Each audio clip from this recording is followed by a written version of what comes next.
con quienes se están conectando en esta oportunidad como parte de este curso taller especializado en oratoria, en redacción y argumentación jurídica en procesos estrictamente penales, ¿no? La oratoria, sabemos que es el arte de hablar en público, nace en sus inicios como ello.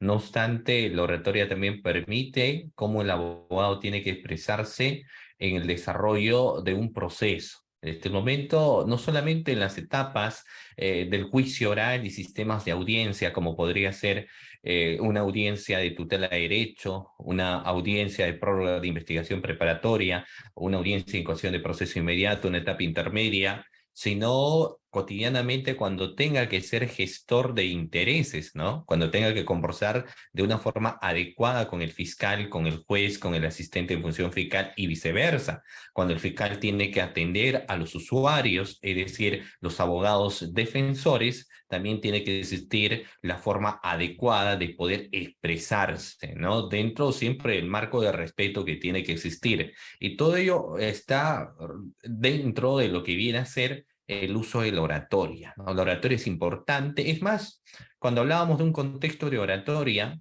esto nos remonta a lo que fue la implementación del nuevo sistema provisional penal allá por los años 2004, donde se señalaba que iba a imperar el contexto de la oralidad. Y en aquellos entonces, ¿no? En aquellos entonces, 17 años atrás aproximadamente, se consideraba que la oralidad iba a ser la cuna que impere en un sistema procesal penal. Es decir, que íbamos supuestamente a tener un sistema procesal penal donde iba a imperar a un 100% la oralidad. Entonces ahí sí resulta importante cómo va a ser la manera de expresarse de cada uno de los sujetos procesales, no solamente en las audiencias, sino en las diferentes actividades de investigación, como la toma de declaraciones, en estar en una diligencia de reconocimiento, entre otros, ¿no?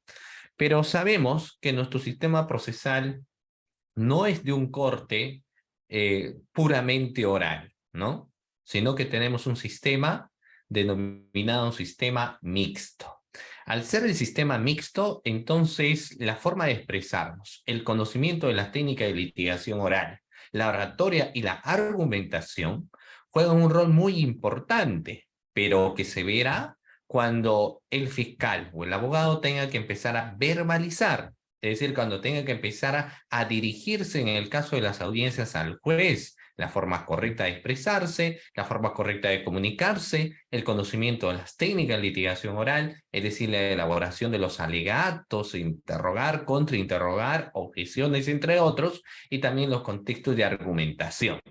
Pero eso es en el plano, obviamente, la expresión y el convencimiento al juez. Pero nuestro sistema al ser mixto también habla que va a ser muy importante que uno tenga que saber plasmar lo que uno conoce en un papel. Y precisamente plasmar ese conocimiento que uno posee en un papel se dará a través de la redacción. Se hará a través de la redacción. Y hoy en día, este sistema procesal penal actual da una exigencia enorme para saber redactar en un primer momento. Es más, fíjense, podríamos decir incluso que el primer nivel importante es la redacción antes que la expresividad. Miren, o sea, el nivel importante de cómo redactas dirá mucho de la presentación del fiscal, la presentación del abogado defensor y también obviamente de la presentación del juez a nivel de un adecuado trabajo de redacción. Puede ser que el abogado, el fiscal, se exprese bien, es decir, tenga la belborrea de poder expresarse de una forma adecuada. Pero si analizamos sus escritos de apersonamiento, sus escritos requiriendo tutela de derecho, ¿no? O en el caso de un fiscal, por ejemplo, o un asistente en función fiscal, cuando elabora una disposición de apertura, de complejidad, de formalización o un requerimiento cualquiera sea eso. Entonces vamos a leer y ahí vamos a medir cómo redacta, ¿no? Y hoy en día un profesional del derecho, aparte de hablar bonito, claro, o sea, de hablar, aparte de bonito, expresarse de forma adecuada, también tiene que saber redactar. Y la redacción hoy en día hace que realmente un hombre que ha decidido estudiar la carrera de Derecho sea pues un letrado, o sea, es un leído y como lee bastante, también sabe redactar de forma adecuada. Ahora, tanto la técnica de litigación oral, la expresividad, la oratoria y la argumentación se dan en un contexto de práctica, o sea, hay que practicar bastante. Y la redacción también es práctica. La redacción también es práctica. Es decir, si nosotros no practicamos redactar, poco a poco nos vamos olvidando. Pero si nosotros hacemos un hábito la redacción, ¿no? El análisis de casos, no, ojo, no el copy-pegue, porque a veces uno dice, pero todo es copy-pegue, no. Sino si uno redacta constantemente artículos, analiza, presenta escritos, requerimientos, entonces vamos mejorando lo que viene haciendo esta redacción. Entonces, en esta noche vamos a abordar la redacción. Vamos a abordar la redacción. Y para eso hemos preparado pues unos materiales ya que lo tiene el área de la coordinación correspondiente y en esta noche pues nos toca hablar, doctores, como ustedes pueden ver ya en la pantalla, la redacción. Vamos a hablar de la redacción. Vamos a dar algunas pautas importantes, vamos a ver algunos contextos de redacción, en el caso de disposiciones, en el caso de requerimientos, en el caso de proveídos, en el caso de actas, y vamos a ver si nos alcanza el tiempo de poner por ahí un modelito de cómo se redacta, por ejemplo, un escrito de apersonamiento, ¿no? La redacción dice mucho el abogado. A nivel de un fuero, por ejemplo, del Ministerio Público, el abogado no habla directamente, sino habla a través de sus escritos.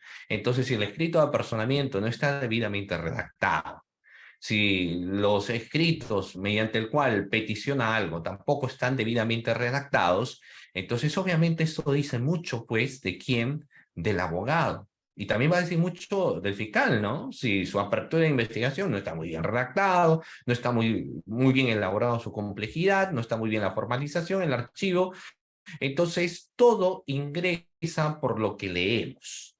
Y por lo que leemos está en base a cómo redacta, ¿no? Entonces, si nosotros podemos ver a un abogado bien alterno, con la corbata, con la camisa, muy bien peinado, pero leemos su escrito y no está adecuadamente redactado, como decimos, Dios mío, ¿no?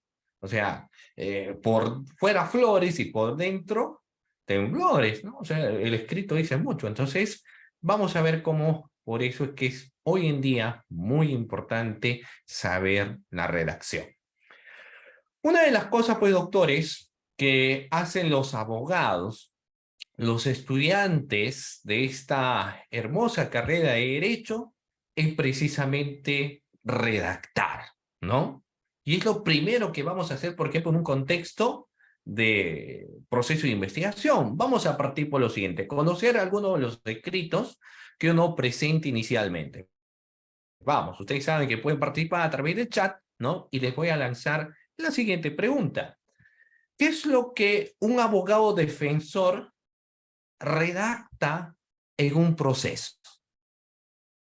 Por ejemplo, ¿cuál será el primer escrito que suele presentar un abogado? Que se apersona a la investigación, ¿cierto? Y va a tener que plasmar pues un escrito. Y el primer escrito que presenta el abogado de pie, el abogado defensor, el abogado litigante, es un escrito de apersonamiento, ¿no? Se apersona a la investigación. Es más, técnicamente que quien se apersona a la investigación es el investigado y el investigado es quien designa un abogado, ¿no? Entonces tenemos la designación del abogado, vamos a tener que poner el nombre completo del investigado, su correo electrónico, dentro de ellos señalar si hace defensa conjunta, su número de colegiatura, el SINOE y todos los datos que van a ser relevantes para la investigación. Y es el primer escrito que presenta quién. Es el primer escrito que presenta el abogado defensor, ¿no? Y el fiscal, lo primero que emite es una disposición, ¿no? Es más, todo nace con el escrito de disposición, absolutamente todo. El fiscal emite una primera disposición que es denominada la disposición de apertura o de inicio de investigación preliminar. Entonces, el fiscal o el asistente van a redactar una disposición.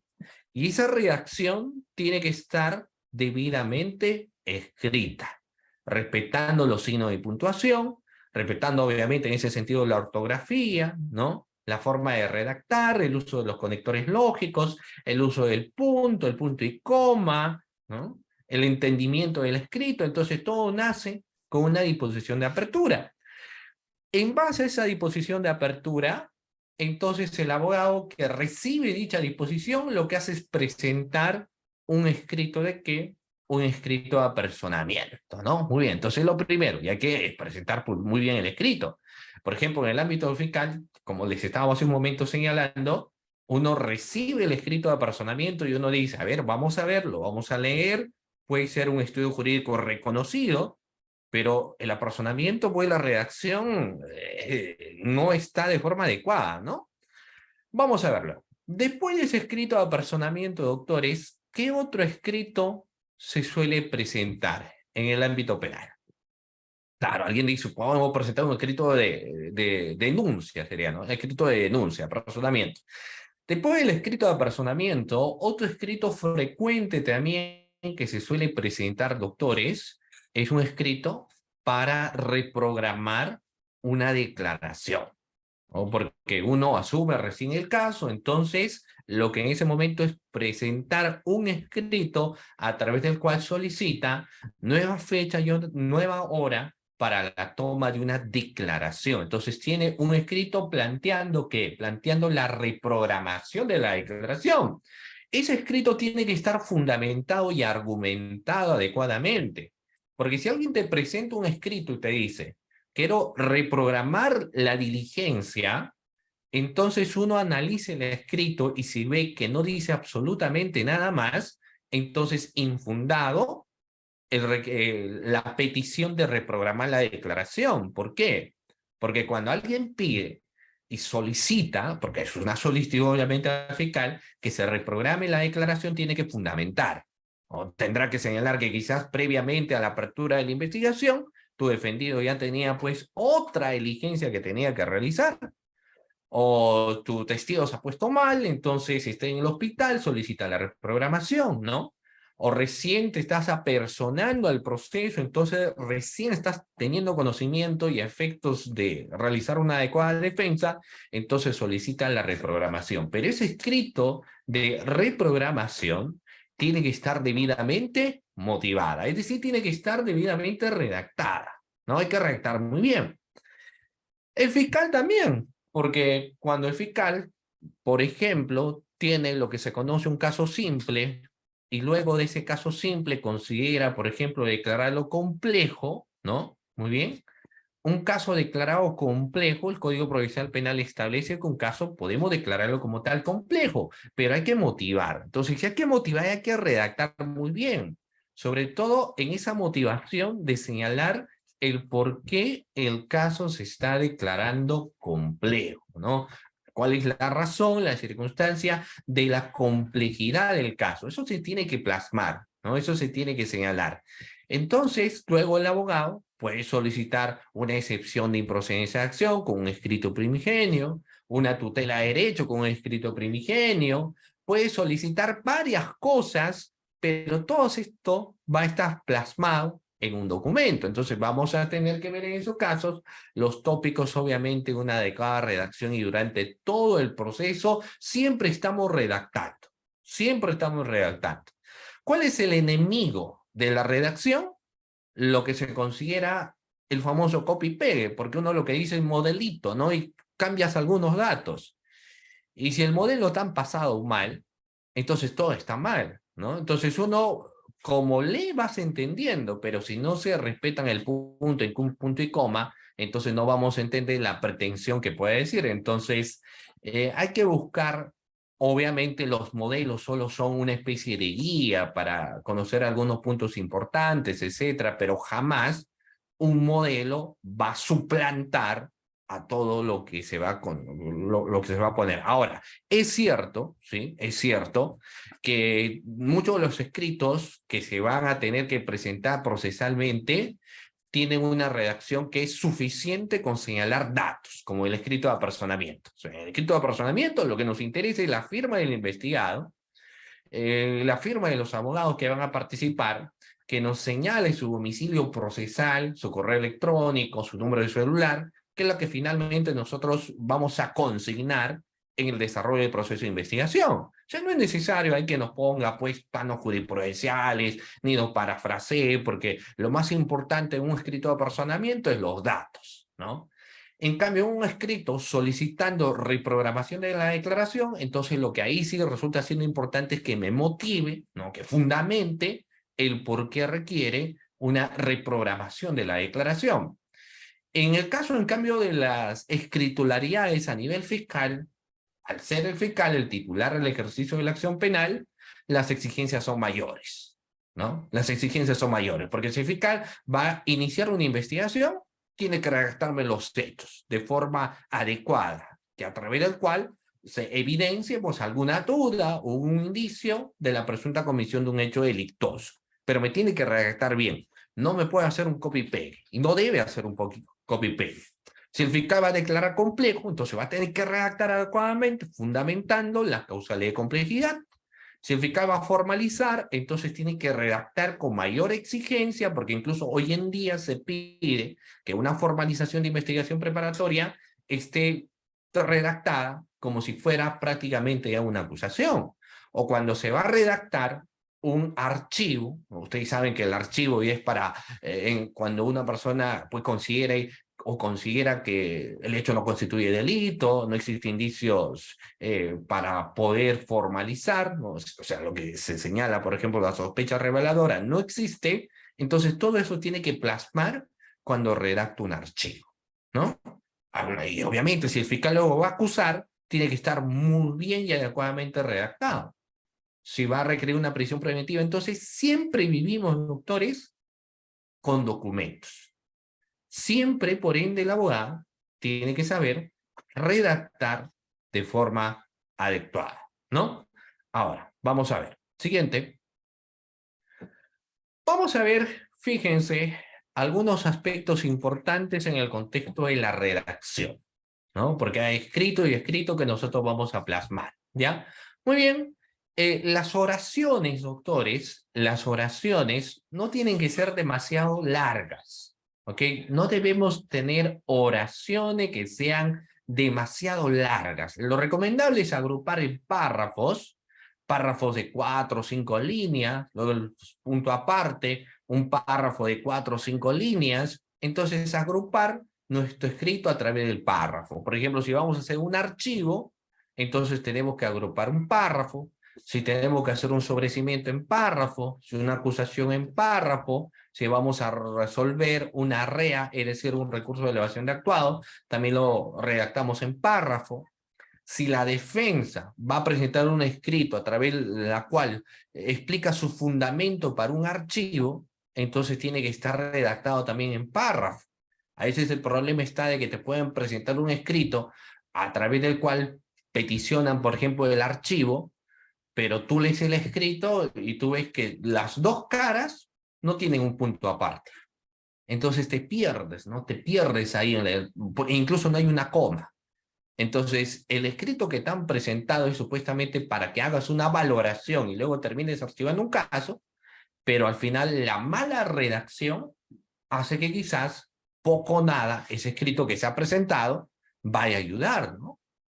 Vaya a ayudar por una mala técnica de redacción. Entonces, por eso lo dice que lo que hay que hacer es buscar evitar oraciones larguísimas, oraciones de una hoja, oraciones de 2, 3, 4, 5 hojas, sino que sean estas separadas en párrafos, ¿no? De 5, de 4, de 6 líneas, no más de 5 líneas, sería lo más recomendable, ¿no? En un contexto de redacción, separado con punto aparte para que sea mucho más entendible, ¿ya? Muy bien, sigamos. Acá vamos a ver algunas recomendaciones para una adecuada redacción en los contextos de disposiciones, requerimientos y provedidos, ¿ya? Y la idea inicial es construir ideas claras, concisas de síntesis sencillas y bien ligadas. O sea, no es el objetivo complicarnos al momento de redactar, a excepción que se trate, por ejemplo, de tener que presentar un artículo académico. Entonces, si vamos a presentar un artículo académico, entonces jurídico, científico, entonces obviamente nuestra redacción va a estar en ese nivel, ¿no? Tenemos que utilizar obviamente en esos casos palabras técnicas, palabras entendibles, etcétera, porque el nivel de redacción tiene que ser a un nivel científico, a un nivel teórico, no a un nivel dogmático. Pero claro, porque lo que estoy redactando yo es un artículo, ¿no? Jurídico como tal. Ahora, el artículo jurídico y con matices científicas es la que sí tiene al momento de redactar muchas premisas técnicas, pero que se entiende que el abogado sí las entiende, ¿no? Sí las entiende. O sea, alguien en momento de redactar podría decir, pero no se advierte una sospecha plausible. Entonces, ese término, por ejemplo, jurídico, un hombre de derecho va a entender, porque sabemos, entiende nosotros, que viene a ser plausible, ¿no? Pero eso será cuando se trate de redacciones, precisamente como les señalo, de artículos jurídicos. Pero si vamos a redactar en el proceso penal, no estamos pues presentando un artículo científico, entonces vamos a redactar a un nivel tan entendible que cualquier persona, sin la necesidad de que sea un profesional en el ámbito jurídico, puede entenderlo.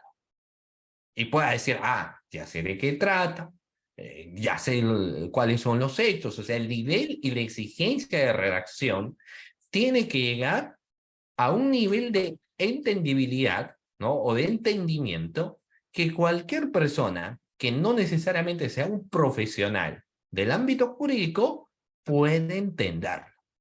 Y puede decir, ya sé de qué trata, ya sé qué han presentado. Entonces lo que nos pide por eso ahí, no abusar del tecnicismo jurídico cuando hablamos de escritos procesales. Y eso va para todos, ¿no? Si el fiscal al aperturar su investigación en la disposición de apertura quiere utilizar pues full tecnicismo jurídico del inicio, entonces uno se va a perder. O si el abogado defensor presenta un escrito con mucho tecnicismo, ¿no? Se advierte, como señala la doctrina alemana, también cuando se ve las teorías funcionalistas del caso, y todo eso está plasmando en su escrito, pues a menos que sea pues un debate de ataque a lo que es el contexto del tipo penal, podría ser razonable, pero no, el nivel de redacción tiene que ser entendible. Llegar al nivel de entendibilidad que cualquier persona que no sea abogado puede entender, ¿ya? Muy bien, y ahí se basa precisamente lo que señalamos acá, ¿no? Muy bien, que no hay que buscar evitar elementos superfluos, ¿no? A menos que sí se trate de una redacción, obviamente, de un artículo jurídico. Hay que buscar luego también utilizar palabras claras y precisas, ¿no? Pero para poder yo escoger palabras claras y precisas, procesalmente yo tendría que saber la naturaleza de mis escritos. Tendría que yo saber la naturaleza de mis escritos. Y vamos a ver a continuación. Miren, por ejemplo, cuando hablamos de la naturaleza, estamos hablando de qué es lo que quiero yo, porque cuando uno redacta, transmites lo que piensas. Una redacción es la transmisión de lo que nosotros estamos pensando. Y esto tiene mucho relieve e importancia porque hay personas que se expresan muy bonito, pero no redactan bien. O viceversa. Hay personas que redactan muy bien, pero no se expresan de forma adecuada. Lo ideal es tener esa mixtura, de que alguien que se exprese bien también redacte de forma adecuada. Por ello hay que buscar nosotros transmitir lo que pensamos en nuestra redacción. Pero la única forma es que yo tengo que saber la naturaleza del escrito. Por ejemplo, pregunta, ¿cuál vendrá a ser la naturaleza? ¿Cuál va a ser la naturaleza, estimados participantes, de un escrito de apersonamiento? A ver, ¿qué es lo que yo quiero hacer notar con un escrito de apersonamiento? En el escrito de apersonamiento yo podría poner el fundamento jurídico, doctrina, jurisprudencia. O sea, en mi escrito de personamiento pongo eso, jurisprudencia, de acuerdo a lo que dice, el acuerdo plenario, tal. Todo abogado se tiene que apersonar al proceso. De acuerdo a lo que señala fulano tal, o el libro tal, el escrito de apersonamiento sirve para tal. Pero ¿cuál es la naturaleza del escrito de apersonamiento? La naturaleza es tan sencilla en el hecho de que cuando alguien presenta un escrito, lo que nos interesa es primero que esté la firma del investigado y sus datos. Porque el escrito de apersonamiento no es otra cosa que un escrito de identificación. Y peticiones, si lo considera, pero peticiones concretas. No hay la necesidad de sobreabundar, ¿no? O sea, si yo presento un escrito de apersonamiento, lo que me importa a mí es dar mis datos, ¿no? ¿Mi dato de qué, por ejemplo? Correo electrónico, o teléfono, o el nombre completo del investigado. Por ahí el abogado puede hacer pretensiones de participar en todas las diligencias, incluso ahí en su mismo escrito de solicitar copias, ¿no? Participar en toda diligencia y también señala la defensa conjunta. Entonces, por ejemplo, la naturaleza tiene que ser precisa. O sea, no se trata de un escrito de procedimiento suficiente, pues una hoja o 2 hojas, ¿no? No hay necesidad de que sea pues 10, 20 hojas un escrito de apersonamiento, porque no se, finalmente es muy posible que no se lea todo, porque lo importante es que estén los datos precisos nada más, ¿ya? Y lo mismo va a ser con un fiscal. El fiscal cuando emite, por ejemplo, una disposición, entonces la disposición inicial lo que va a buscar es, primero, tener que señalar que existe pues un indicio, una duda de la presunta comisión de un hecho delictuoso, entonces uno plasma su escrito precisamente en base a eso, ¿no? En la existencia del indicio o duda razonable de la presunta comisión de un delito. Entonces hay que saber, doctores, como señalamos aquí, primero, cuál va a ser la naturaleza de mi escrito y en base a eso presento, ¿no? Presento, ¿ok? Muy bien. Pensar lo que queremos comunicar. Para pensar, nosotros pensamos, pero lo que queremos comunicar, a veces tenemos una cuestión problemática, ¿no?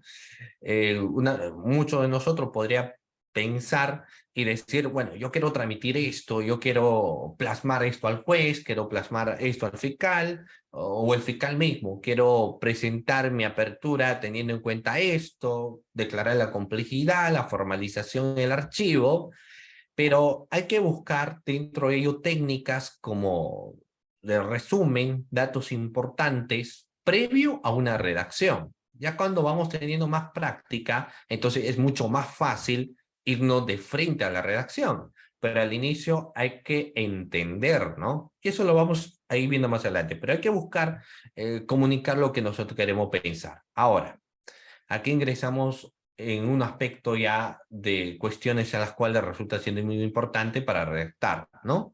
Muy bien, vamos a ver, miren, uno de los puntos flacos, a veces existente, es la falta de utilización de conectores, sobre todo cuando estamos hablando de redacción de disposiciones de formalización, disposiciones de archivo, requerimiento de acusación, requerimiento de sobreseimiento, incluso requerimiento de prisión preventiva, o cuando se redacta, por ejemplo, casaciones o se redacta sentencias, ¿no? En primera y segunda instancia, como son abundantes, ¿no? Son varias hojas que van a salir, entonces obviamente va a existir varios párrafos. Entonces muchas veces se puede advertir que cuando uno empieza leyendo párrafos grandes, entonces encontramos, por ejemplo, repetición de palabras, ¿no? Por ejemplo, podemos encontrar la repetición de un conector a sí mismo, ¿no? Entonces uno lee el texto, está redactando bien y encontramos a sí mismo, punto aparte, a sí mismo fulano de tal llegó a tal lugar, ¿no? Empieza la redacción, punto aparte, a sí mismo, ¿no? Luego en el otro párrafo, sin embargo, luego en el otro nuevamente a sí mismo. Entonces empezamos a leer el texto, que puede ser que esté bien en algunos contextos de motivación, pero me ha puesto en las 30 o 40 hojas un total de 30 a sí mismos y 2 o 20, por ejemplo, por consiguiente, ¿no? Entonces, ¿qué significa esto? de que existe poco conocimiento o forma de aplicación de lo que precisamente vienen a ser los conectores, ¿ya? Y vamos a ver aquí, vamos a hacer una pregunta a usted. Vamos a ver cómo estamos con los conectores, ¿ya? Muy bien. Pregunta a la clase, doctores, ¿cuántos conectores lógicos conocen ustedes? A ver, menciónenme, doctores, todos los conectores lógicos que ustedes conozcan. A ver, todito los conectores lógicos. Ya dije dos, asimismo por consiguiente. A ver, ¿qué otros conectores lógicos más conocemos, doctores? Tienen el chat. A ver, tu reto que sea llegar mínimamente a 5 conectores lógicos. A ver, plásmame 5 conectores lógicos, ¿no? Que tenemos que utilizar porque los conectores lógicos nos permiten a nosotros construir lo que vienen a ser precisamente los párrafos. Los párrafos, ¿ya? Si nosotros, por ejemplo, solo utilizamos a sí mismo, por consiguiente, a veces he visto escrito donde prácticamente todo el párrafo dice émpero, émpero, émpero, émpero, y hay un total de 30 émperos, ¿no? Y uno dice, bueno, como que la repetición de un conector nos hace pues por ahí tambalear un poquito. Entonces debemos tener en cuenta, ¿ya? Muy bien, a ver, vamos doctores, lo que estamos haciendo aquí es un entrenamiento inicial para que ustedes me señalen mínimamente 5 conectores lógicos. 5 conectores lógicos. A ver, ahí yo tengo quienes están participando, etcétera. Muy bien, doctores. A ver los demás que señalen cuántos conectores lógicos conocemos. Eso es una autoevaluación. Eso es una autoevaluación. ¿Cuánto conozco? Ahora yo puedo conocer más. Si yo conozco más, ¿cuál es la ventaja? De que yo voy a poder tener ese recurso de los conectores lógicos para entrelazar un párrafo con el otro párrafo. Sobre todo cuando se trata, por ejemplo, como hemos señalado hace un momento, de escrito mucho más abundante, mucho más grande, como las acusaciones, como los sobreseimientos, o incluso para la defensa, ¿no? Cuando presenta un escrito en la cual va a señalar, digamos, del por qué se tiene que sobreseer el caso o archivar, y te presenta pues un escrito de un total de 60 o 70, muchas veces páginas, pero cuando tú lo lees no está muy bien redactado, ¿no? Entonces fíjense ustedes la importancia, ok. Cuanto más conectores tenemos, entonces nos va a permitir entrelazar mejor lo que vienen a ser nuestros párrafos. Aquí tenemos, doctores, como pueden visualizar, algunos conectores, ¿no? Ustedes ya lo van a ver, está dividido incluso también en lo que es los conectores, la naturaleza, ¿no? Causal, consecuencia, contraste o oposición, adversativos, adición, orden.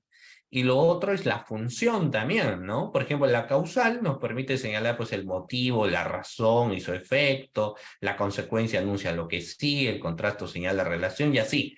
Podemos ver toda su función y en el otro lado pues vemos los conectores, ¿no? Bueno, porque a causa de, ¿no? Entonces, mi defendido disparó a José porque previamente él lo había agredido. Mi defendido disparó a José a causa de que él en un primer momento lo disparó. O puesto que, con motivo de, pues ya que, dado que, entonces vamos teniendo más recursos para entrelazar mis párrafos con mis otros párrafos, ¿no? Y así tenemos un montón, porque como ustedes pueden ver, ¿no? Por ende, por esta razón, por lo tanto, en fin, ¿no? Tenemos todos esos conectores lógicos que cuanto más conocemos, mejor nos va a ayudar para entrelazar nuestros párrafos, ¿no? Si yo conozco menos conectores lógicos, no voy a saber cómo entrelazar. Y al momento de leer, va a terminar siendo soso, ¿no? Muy bien. Entonces, digamos que eso es una debilidad, la falta de aplicación de conectores cuando se trata sobre todo de escritos grandísimos, ¿no? Escritos grandes, como sentencias en muchas ocasiones, ¿no? En muchas ocasiones, ¿ya? Muy bien. Siguiente. Otro aspecto que también hay que tener en cuenta es el uso de la tilde. Porque el uso de la tilde puede cambiar, obviamente, el término de la palabra, ¿no? No es lo mismo decir papá que decir papa, ¿cierto? Entonces, el tema de la tilde también tenemos que respetarla, y esto es una regla, obviamente, de ortografía que nosotros vemos, ¿no? Tenemos las agudas, llanas, esdrújulas, en fin, solamente para recordar, sabemos que se tildan las agudas cuando terminan en NS en vocal, las llanas se tildan cuando no terminan en N ni S ni en vocal, y la esdrújula y sobredrújula siempre se van a tildar. Eso es una regla básica, pero que a veces lamentablemente en algunos escritos no se pone la tilde. Entonces a veces uno dice, pero no, estaba rápido, estaba apurado y por eso lo presentó. Pero eso pues es no respetar las reglas obviamente del uso adecuado de la tilde.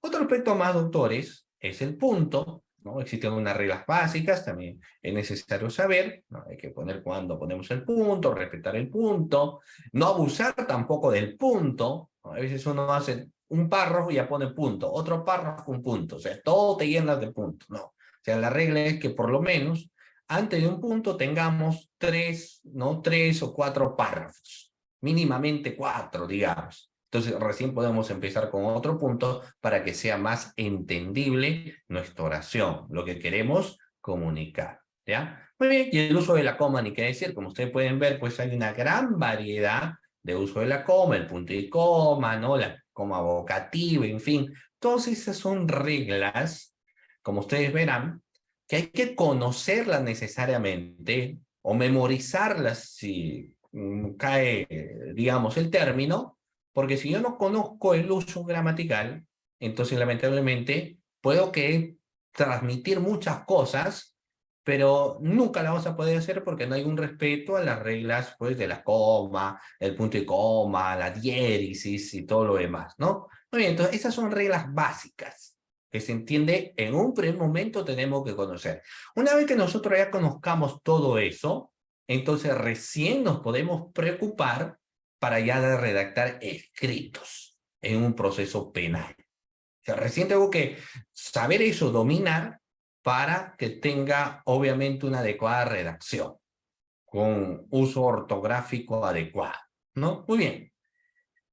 Vamos a ver ahora acá algunas cuestiones de la eficacia de los escritos jurídicos que vamos a ver. Primero hay que buscar poner un orden al escrito. Y ese orden al escrito es saber obviamente la naturaleza de mi escrito, ¿no? ¿Qué es lo que quiero transmitir en mi escrito?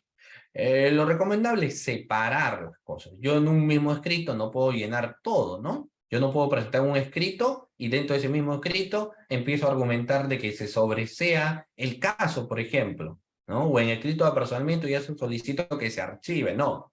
Tendré que presentar pues un escrito primigenio de apersonamiento y luego pues otro escrito en el que el fundamento, los motivos del por qué el caso se tiene que archivar para que el juez, para que el fiscal lo valore, lo analice, etcétera, ¿no? O si no, un escrito incluso también previo a un planteamiento de lo que podría ser una excepción de improcedencia de acción. Entonces hay que poner el orden del escrito. Muy bien. Ahora, cuando uno redacta, no hay que olvidarnos que hay que expresar por escrito con exactitud, conciso y claridad, para que pueda ser entendido. Es decir, no darle mucha vuelta al asunto, ¿no?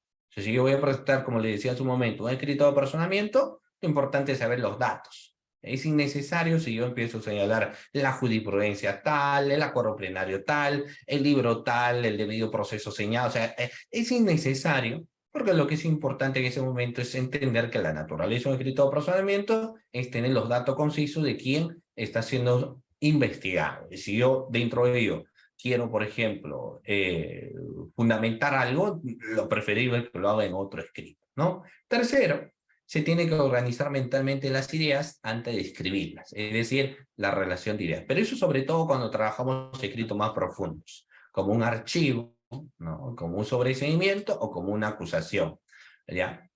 Por ejemplo, para acusar, yo primero tengo que saber por qué tengo que acusar, ¿no? ¿Qué es lo que tengo? Si quiero formalizar, tengo que analizar qué es lo que tengo para formalizar, ¿no?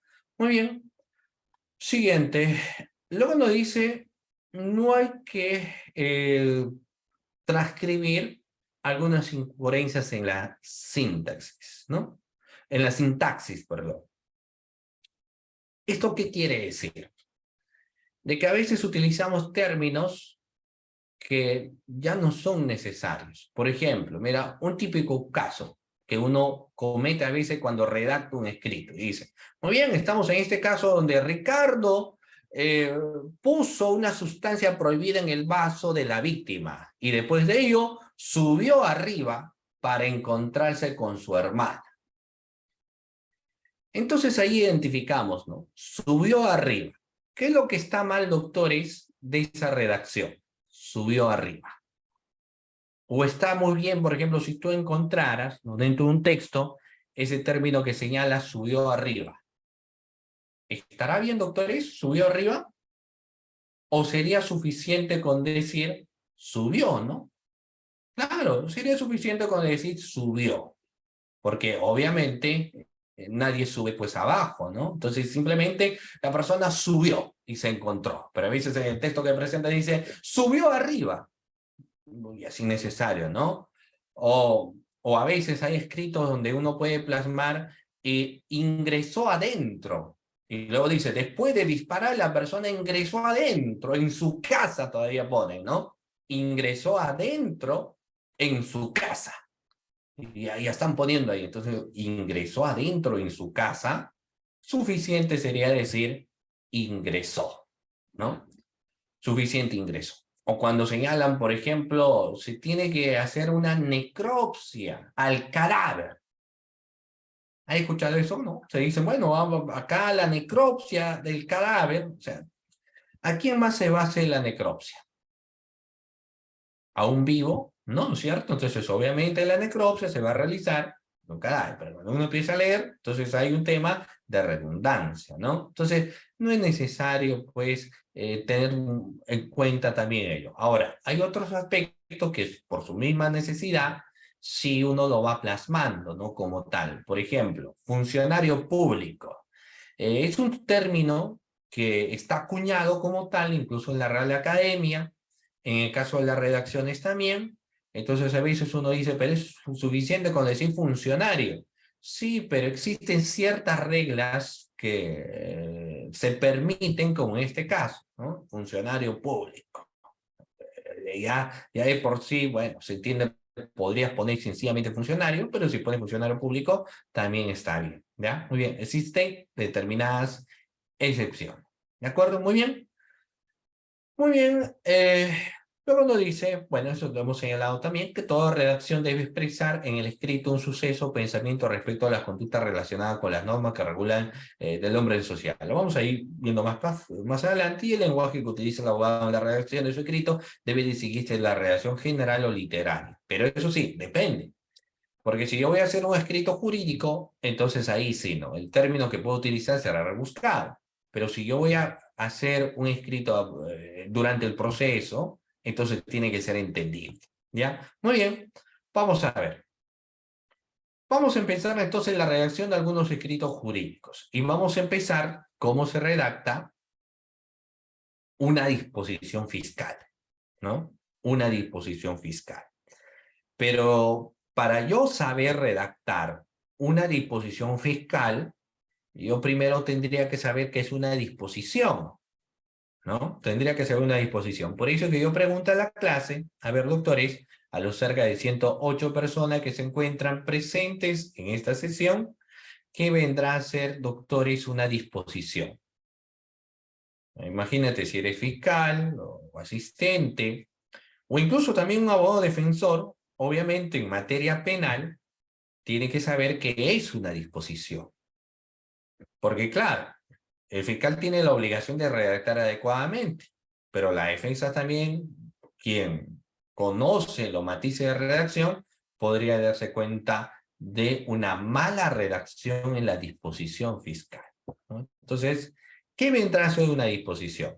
Las disposiciones, doctores, son consideradas como decisiones que adopta un fiscal en el proceso de investigación.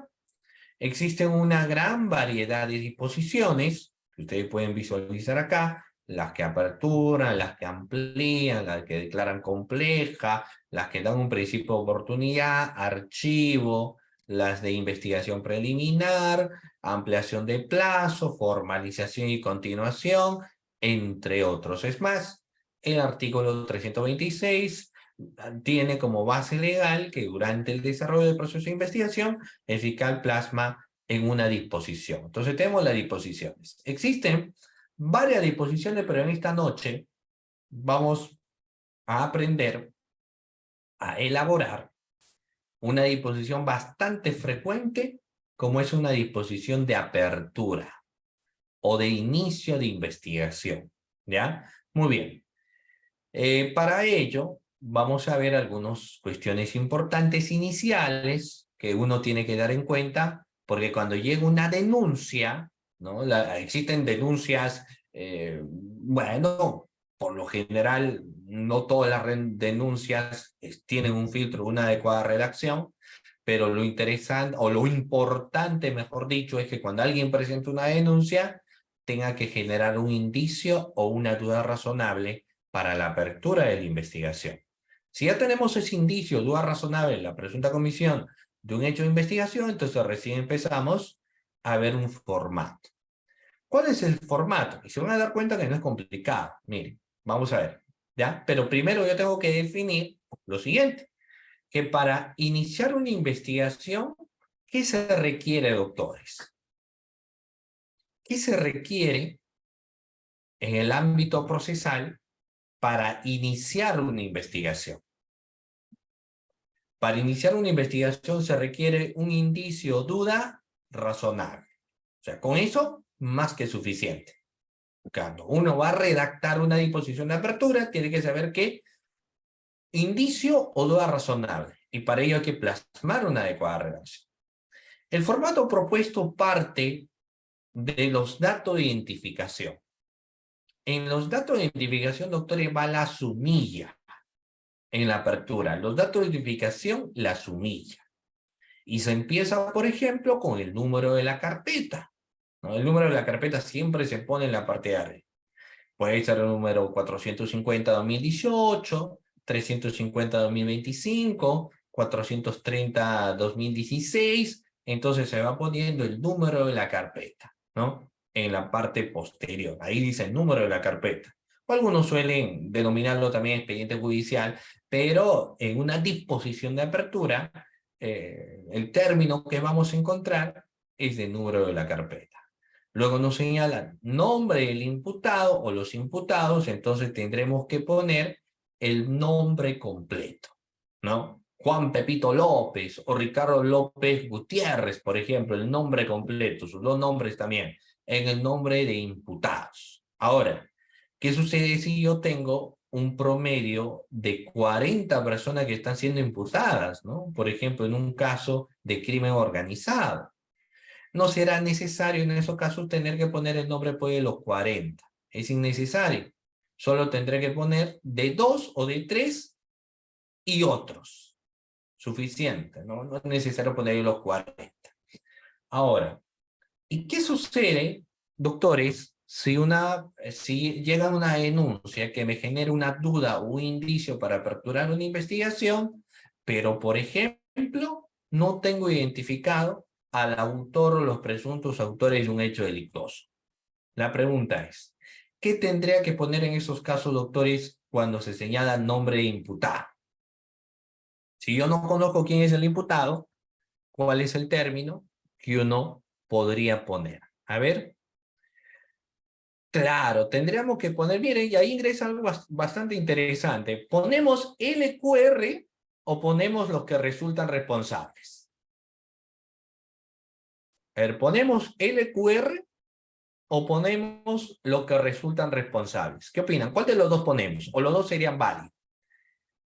¿Cuál deberíamos poner?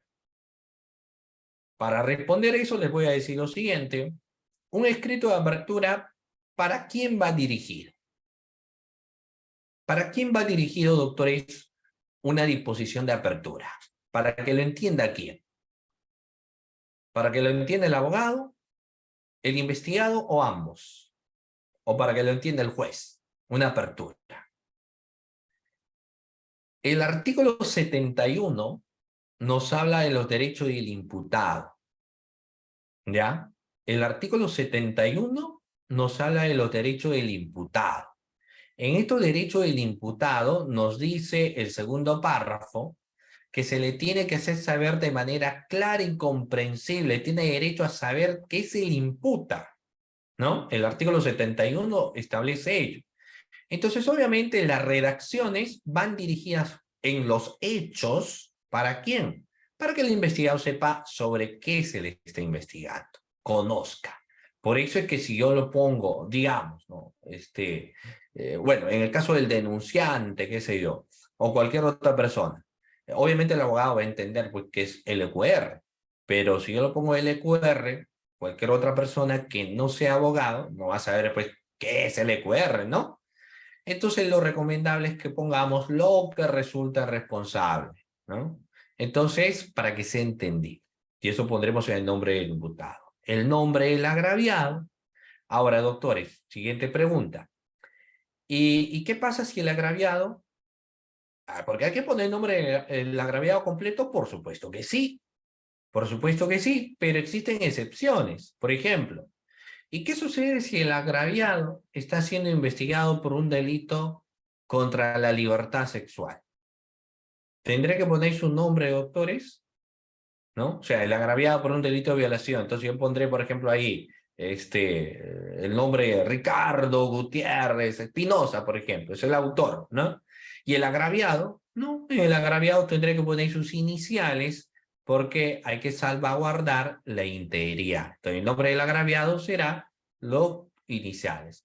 En cambio, cuando es un delito de hurto, robo, por ejemplo, entonces pondremos el nombre, pues, del agraviado, ¿cierto? A menos que el agraviado obviamente tiene miedo a alguna represalia, entonces se le dará una protección y también se podría darle iniciales, ¿de acuerdo? Luego el delito atribuido, ¿qué delito? Cualquiera de estas puede ser robo, hurto, etcétera, y tendré que poner, obviamente, el delito que se le atribuye. El delito atribuido tendré que poner ahí, ¿ok? Muy bien. Entonces vamos viendo, por ejemplo, el número de la carpeta, vamos a consignar nombre de los imputados, nombre del agraviado, el delito atribuido. Luego, el número de disposición fiscal. Doctores, la disposición que inicia la investigación, un 90% de los casos, el número de disposición es la número 1. ¿Ya? Es la número 1. En un 90% de los casos, el número de disposición que apertura un caso es la disposición número 1. La disposición de apertura, reitero nuevamente, termina siendo la disposición número 1. ¿Y cuándo será otro número? Cuando el fiscal hace un previo, pero siempre va. Luego hay que poner el lugar, luego hay que poner la fecha. Entonces, todos estos datos son importantes, que hay que tener que señalarlo. A veces uno puede creer cuando elabora una disposición de apertura, bueno, eso es innecesario, pero si yo pongo un número diferente en la carpeta, ya voy enviando al desvío, pues al fiscal, ¿no? Tengo que poner el número que corresponde. No puedo poner el nombre de otros imputados que no pertenecen también al caso. Tendré que poner el nombre del imputado que corresponde, el delito atribuido y demás. Todos ellos entonces estarán dentro de lo que viene a ser, doctores, los datos de identificación que, como les he mencionado, forman parte obviamente de la sumilla. ¿Ok? Muy bien. Luego de esto, doctores, de los datos de identificación, la sumilla ingresa la justificación normativa. Entonces, en el caso de la justificación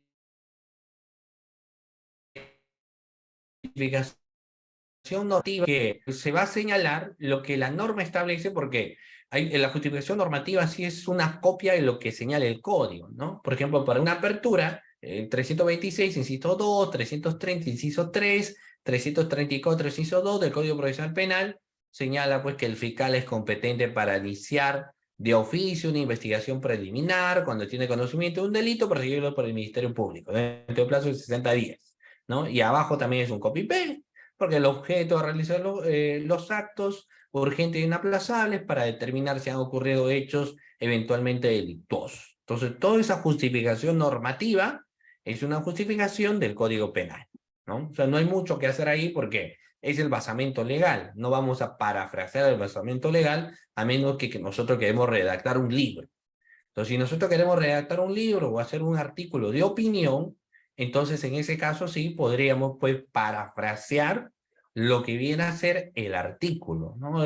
Pero si no, no, si no lo copiamos tal y cual, esa es la justificación normativa. Ahora, en los hechos, ahí sí. Un error que no se debe hacer es que a veces, miren, para presentar una denuncia, ¿una persona necesita de un abogado para la presentación de una denuncia? ¿O cualquier ciudadano, doctores, podría presentar una denuncia? ¿O necesitamos de un abogado? No, no, no se necesita de un abogado. Cualquier persona podría plantear una denuncia, ¿cierto? Cualquiera, no se necesita de un abogado. Cualquiera lo plantea. Entonces, esta persona que plantea quizás sea una persona que sea analfabeta, ¿no? O quizás sea una persona, bueno, que no es pues un abogado, o sea, digamos, no es una persona letrada, porque a los abogados se le dice letrado, y presenta pues su escrito. Y posiblemente su escrito pues ahí esté mal redactado. Entonces no podemos hacer un copy y pegue tal, sino que hay que redactar en base a lo que transmite ello. Entonces vamos realizando una interpretación, no cambiamos datos obviamente, pero sí redactamos dándole la forma que corresponda, ¿no? Ahora, siempre, doctores, en un caso de una apertura de investigación, se tiene que responder 3 interrogantes, ¿ya? Las 3 interrogantes que se tiene que responder son ¿cuándo, dónde y cómo? Miren, reitero nuevamente, cuando uno empieza, ya sea a redactar una disposición de apertura, una formalización, ¿no? E incluso un archivo, una acusación y un sobreseimiento se va a partir de 3 interrogantes previas. ¿Y cuáles son las 3 interrogantes previas? ¿Cuándo, cómo y dónde? Reitero, ¿cómo, cuándo, cómo y dónde? Y aquí ingresa lo siguiente. ¿Por qué es importante establecer cuándo? ¿Por qué uno tendría que poner el 18 de octubre del 2022 en la avenida Tupac Amaru con cruce con la avenida 2 de Mayo? ¿Por qué tendremos que plasmar ello? Por varios factores. ¿Qué sucede si es un hecho de hace 30 años atrás? Si es un hecho de hace 50 años atrás, entonces es muy posible que a la fecha ya se haya extinguido el ejercicio de la acción penal. Entonces yo tengo que, lo primero que yo tengo que señalar y ver cuándo se dio, para ver si no ha prescrito o no el delito. ¿Para qué más sería importante saber cuándo sucedió? Para ver, ustedes saben que la norma tiene mutaciones en el tiempo y bajo el principio de legalidad, lo que hay que procesar a una persona es cuando al momento de la realización de un hecho delictuoso, su comportamiento estuvo vigente al momento de la configuración de un delito, ¿no? Entonces también por eso yo tengo que saber cuándo, para saber cuál es la norma vigente al momento de la comisión de un delito. Y por eso yo plasmo cuándo. ¿Por qué sería importante señalar dónde? Para saber si soy competente o no. Porque, ¿qué sucede si yo soy fiscal de Lima Centro y el suceso se dio en Lima Norte? La pregunta es, si un hecho que se dio en Lima Norte es denunciado a un fiscal que está en Lima Centro, pregunta, ¿el fiscal de Lima Centro será competente? No, obviamente que no. El fiscal no es competente. Entonces, también cuando uno va redactando una apertura, fíjense ustedes, redactamos una apertura, tendremos que poner dónde, ¿no? ¿Cuándo? ¿Dónde? Y recién luego respondemos cómo. O sea, explicamos cómo se dio, de qué forma, y ahí empezamos a utilizar nuestros párrafos, ¿no?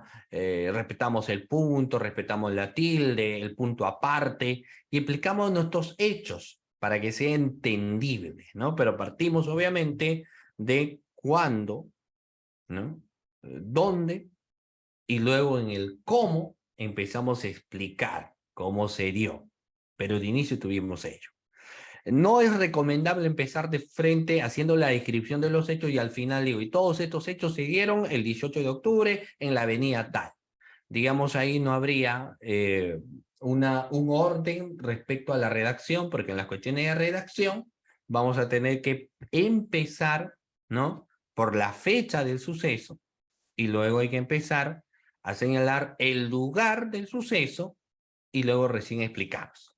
¿Ya? Muy bien. Después de todo eso, doctores, se va a tomar una decisión. Y en la decisión no es otra cosa que iniciar con los primeros actos de investigación. O sea, por lo establecido lo anterior, se inicia apertura de investigación. Ahí lo importante es apuntar el plazo. O sea, si vemos es un caso simple, el plazo de proceso de investigación será pues 120 días, ¿no? 120 días para desarrollar una labor de investigación. ¿Ok? Muy bien. O podría poner bien de frente los 120 días, podría poner 90 días, o podríamos empezar poniendo, por ejemplo, 60 días, ¿no? Cualquiera de los tres. Pero hemos partido obviamente de ello, ¿no? Muy bien.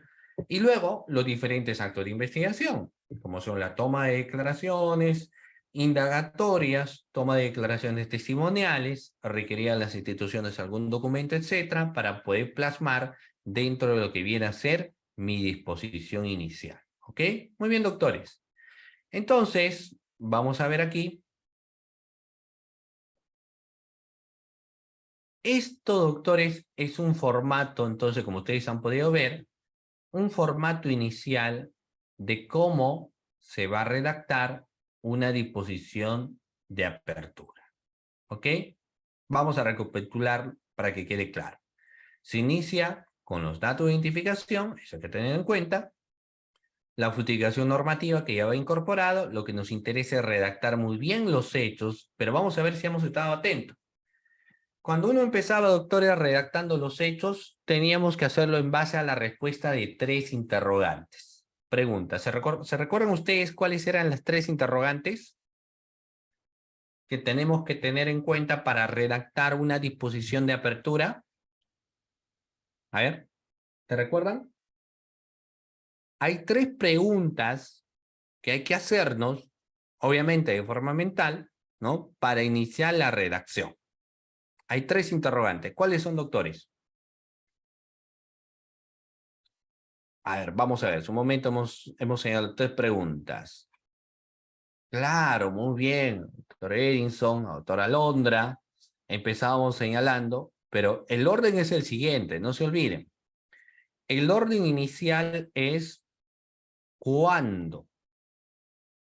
Siempre se empiezan con ¿cuándo? El 18 de abril del año 2021, el 14 de febrero del año 2022, el 30 de octubre del año 2017, por ejemplo, el 29 de diciembre del año 2018. Empezamos señalando cuándo en nuestra redacción, siempre cuándo se dio, ¿no?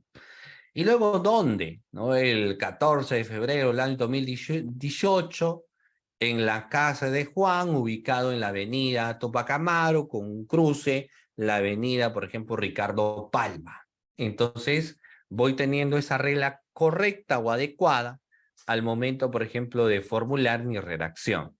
Y luego recién empiezo a explicar cómo se dieron los acontecimientos, cómo se dieron. Entonces, no se olviden, ¿dónde? Primero empezamos cuándo, no se olviden, primero empezamos cuándo, dónde y después de eso recién cómo. Recién luego empezamos la redacción cómo se dio. ¿De acuerdo? Muy bien. Y esa es una regla que solamente se hará para una disposición. En una disposición de apertura sí o sí tiene que estar. Y en una denuncia también hay que empezar con ello. A veces la denuncia nos empiezan señalando que fulano tal cometió el delito de robo y nos empiezan señalando todo eso. Entonces uno lo que hace primero es buscar de toda esa redacción dónde se encuentra lo que viene a ser, por ejemplo, el lugar o dónde se dio, y te ponen pues al final o al intermedio, cuando lo más importante, cuando uno presenta una denuncia, es tener que señalar cuándo se dio. Entonces, cuando uno incluso presenta una denuncia, tendría que señalar cuándo y luego dónde. Y recién luego que nos explique cómo, ¿no? Fulano de tal que hizo, de tal, ¿no? Y no poner estas dos interrogantes al final, porque lo primero que uno hace en vez de leer los hechos es ubicar dónde se dio, cuándo se dio. Y si no está bien puesta, obviamente, al final te terminas ubicando, pero podrías de inicio haber tenido esa ubicación, ¿ya? Muy bien. Entonces, hemos dicho que eso va en los hechos. Después ya de haber narrado los hechos, esos hechos pues nos tienen que generar un indicio o una duda razonable, y después de ello ya se decide qué hacer, y la decisión es una apertura de investigación, y lo que tiene que tener dicha apertura es actos de investigación, y estos actos de investigación se plasman a través de la disposición. ¿De acuerdo? Muy bien. ¿Estamos? ¿Sí? ¿Estamos? ¿Alguna duda respecto a la disposición de apertura, doctores? ¿Todo bien? Porque todo esto que se encuentra aquí, luego te pueden dar pues, el modelo de la... cualquier modelito, tú ya sabes qué es la estructura, ¿no? Y ya simplemente en el modelito tú pones, rellenas y todo eso, pero ya conoces el bastión del formato. ¿De acuerdo? ¿Muy bien? ¿Sí? ¿Todo bien en la apertura, doctores? Correcto, ahí me dice la doctora bien. Recuerden ustedes, si tienen alguna duda, etcétera, lo pueden hacer llegar. ¿Ya? Muy bien. Entonces, esa, por ejemplo, es una disposición de apertura. Y ahora aquí nos vamos a plasmar, no vamos a tocar, vamos a brevemente señalar cómo redactar una acusación. ¿Cómo podemos redactar una acusación, doctores? ¿Saben cuál es el tema en una exigencia de una redacción de una acusación? Que en el caso de la acusación hay que motivar. En una apertura, lo que hay que hacer es narrar los hechos, pero con esos hechos me tienen que generar pues un indicio, ¿no? O una duda de la presunta comisión de un delito, ¿no? No hay mayor exigencia. O sea, por ejemplo, en una apertura no me van a pedir pues, que haga la imputación concreta, la imputación necesaria. A veces cuando uno apertura la investigación dice, ¿pero qué hizo? ¿Cómo? ¿Qué realizó? Explique, señale. No, eso no va a ir pues en una disposición de apertura. Una disposición de apertura es recién el inicio de lo que va a ser el proceso de investigación, ¿no? Por eso no existen mayores exigencias como tal. Eso sí, mi redacción tendría que generarme un indicio o una presunta duda de la realización de un hecho delictuoso. Pero para redactar una acusación, ¿no? Lo que yo tengo que tener en cuenta, doctores, es qué es lo que contiene una acusación fiscal para empezar. Si yo no sé qué contiene una acusación fiscal, yo no voy a poder redactar una acusación. Y tampoco si soy defensa, podré hacer observaciones a la acusación si yo desconozco el contenido de una acusación fiscal. Si yo desconozco qué contiene una disposición fiscal, ¿no? Por ejemplo, y ahí vamos a ver lo siguiente. Miren, mucha atención. A ver, voy a preguntarles. ¿Qué es lo que tendrá que contener una acusación, doctores? ¿Qué va a contener una acusación? A ver, ¿alguna idea?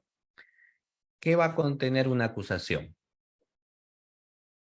¿Qué debería tener una acusación fiscal?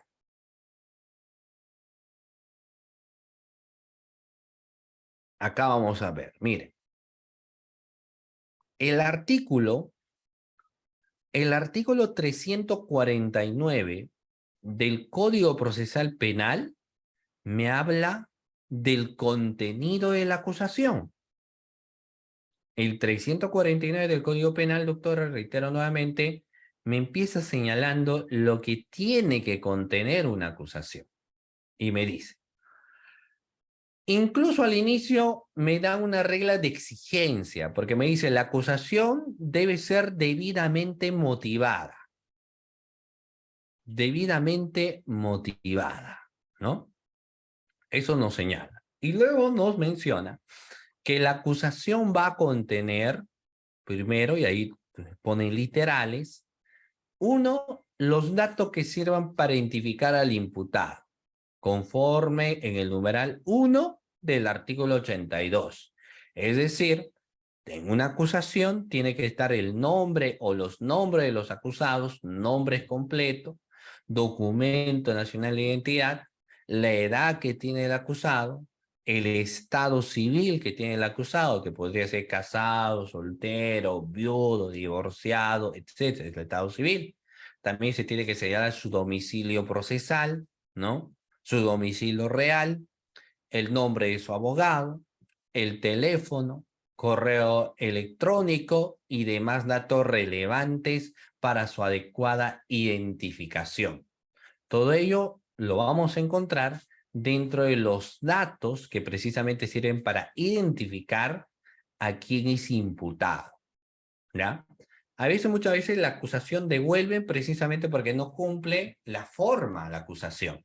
Entonces, como no cumple la forma, lo que nos está diciendo es que no cumple con el contenido del artículo 349. Entonces, devuelven la acusación para que nuevamente se pueda esto reformular como tal, ¿no? Muy bien. Hay algo acá bastante interesante. Luego nos señala que después de haber consignado eso, la acusación tiene que tener la relación clara y precisa del hecho que se le atribuye al imputado, con sus circunstancias precedentes, concomitantes y posteriores. Ojo, ahí hay un punto muy, pero muy importante.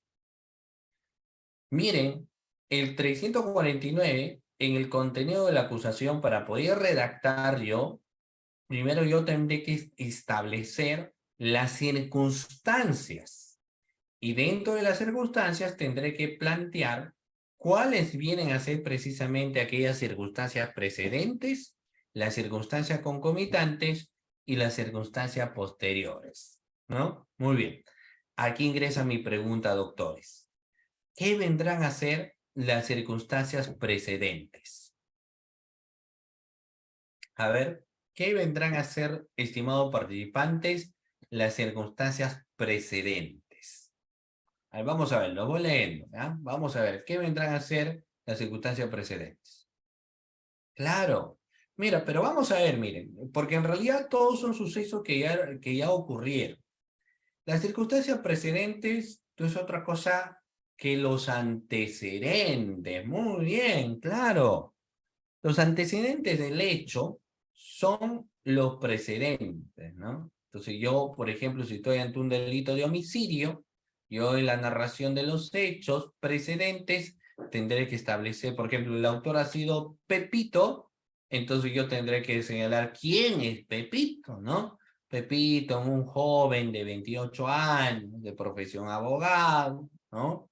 Que vive en el lugar tal, etcétera, ¿no? Ahí todos los hechos precedentes que son los hechos en participación inicial. Eso es lo precedente, los antecedentes. Este Pepito es hijo de tal persona, es estudiante, porque si, por ejemplo, ese asesinato se dio en la universidad en algún lugar, entonces voy poniendo los antecedentes, ¿no? ¿Y qué vendrán a ser los hechos concomitantes, doctores?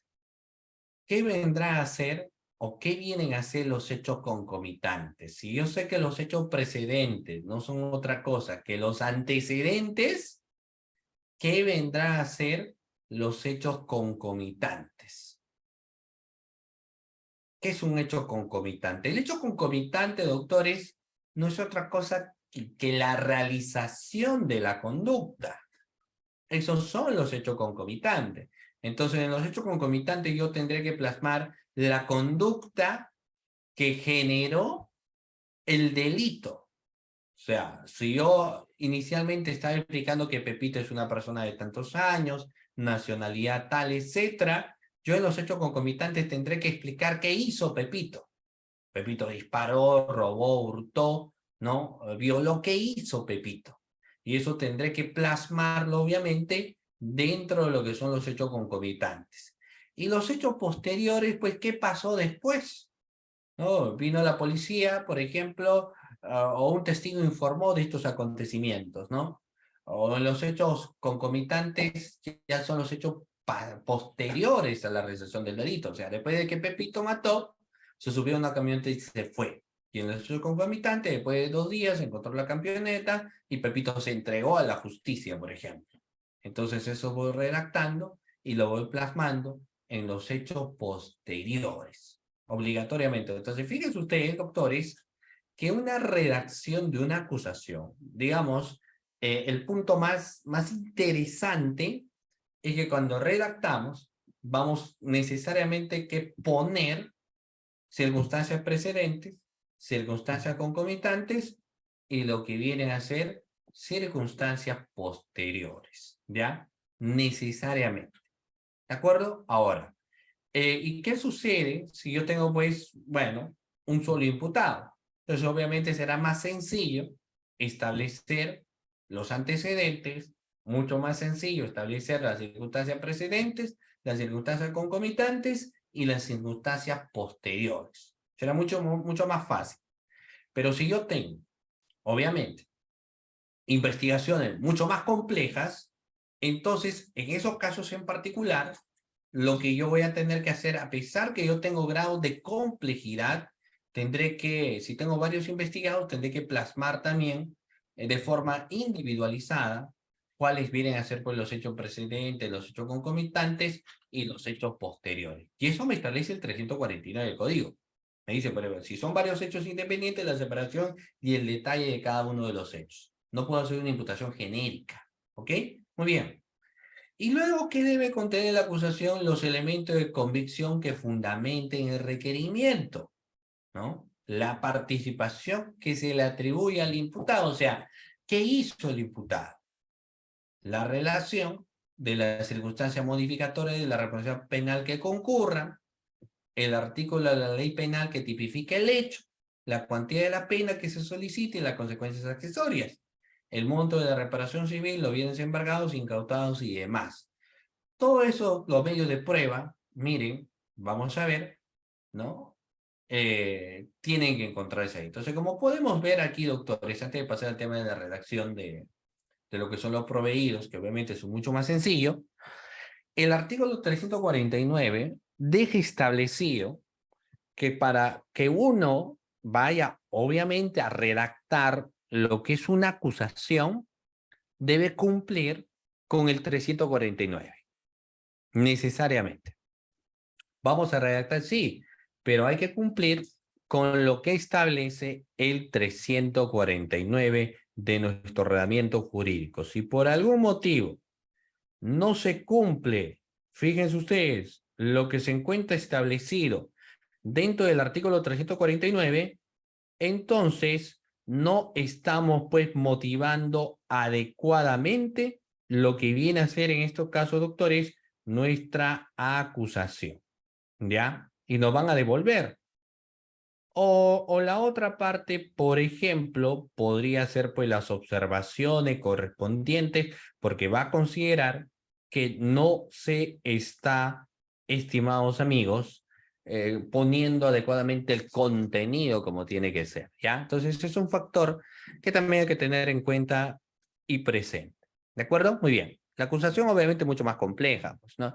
Es de más días de trabajo, pero todo esto lo que señalado del 349 debe contener. ¿Ok? Muy bien. Ahora vamos a ver aquí, doctores, las providencias, ¿no? Denominada también como providencias fiscales. Vamos a empezar entonces primero, como bueno, sabemos que una acusación es la decisión final del fiscal, vamos a ver acá una providencia. La providencia es de una redacción frecuente. Es una redacción frecuente, pero hay que empezar señalando qué es un proveído. ¿Muy bien? Muy bien. Ojo, nuestra clase del día de hoy es redacción, ¿ah? Nuestra clase del día de hoy es redacción. Así que las preguntas vamos formulando en el contexto de una redacción, ¿ya? Muy bien. Entonces, vamos a ver, miren, ahora vamos a pasar a mencionar la redacción de las providencias fiscales. En el caso de una redacción de una providencia fiscal, primero tendríamos que ir entendiendo qué es una providencia. ¿Y qué vendrá a ser una providencia, doctores? Las providencias son escritos de mero trámite. diario se va a tener que proveer. ¿Y por qué? Porque las providencias nos van a ayudar también a ordenar materialmente la etapa de investigación. ¿Ya? La providencia nos ayudan a ordenar materialmente lo que viene a ser la etapa de investigación. Y dentro de ello, vamos a ver, por ejemplo, que se va a proveer todos los escritos que cotidianamente llegan a nivel de investigación. ¿Y qué escritos son los más frecuentes? Lo que ustedes pueden obviamente observar en esta diapositiva, como los escritos de apersonamiento, solicitando copias, reprogramación de declaración, realización de acto de investigación, solicitando participar en diligencia, solicitando que el fiscal emita pronunciamiento, solicitando si aclara alguna disposición, entre otros factores más. Todo ello que estamos mencionando forman parte del contenido en sí que va a tener, por ejemplo, en este caso, una acusación. Ya todo el contenido de escritos que cotidianamente llegan a nivel de la fiscalía. Todos estas. Y todos estos escritos hay que tener que proveer. Y ojo, el proveído exige el nivel de conocimiento cómo proveemos. Por ejemplo, les pongo el siguiente caso. Y suele ser típico. Vamos a ver, porque los prohibidos también dan respuesta. Yo le voy a poner el siguiente caso y ustedes me van a señalar cómo podríamos responder a través de una providencia. Les pongo el siguiente caso. Miren, un escrito de apersonamiento. En este escrito de apersonamiento se consigna la firma del abogado y los abogados que van a participar de forma conjunta. Se señala el nombre del investigado, pero el escrito no tiene firma del investigado. Entonces la pregunta es, ¿se tiene por apersonado esta persona o no? El investigado. ¿Se tiene como personado? Y dos, ¿el abogado se tiene como designado al proceso? Si en el escrito de apersonamiento no se encuentra la firma del investigado, ¿se tendrá, doctores, como válidamente apersonado? Obviamente la respuesta es un sí o un no. ¿Qué opinan? La respuesta pues es un rotundo no.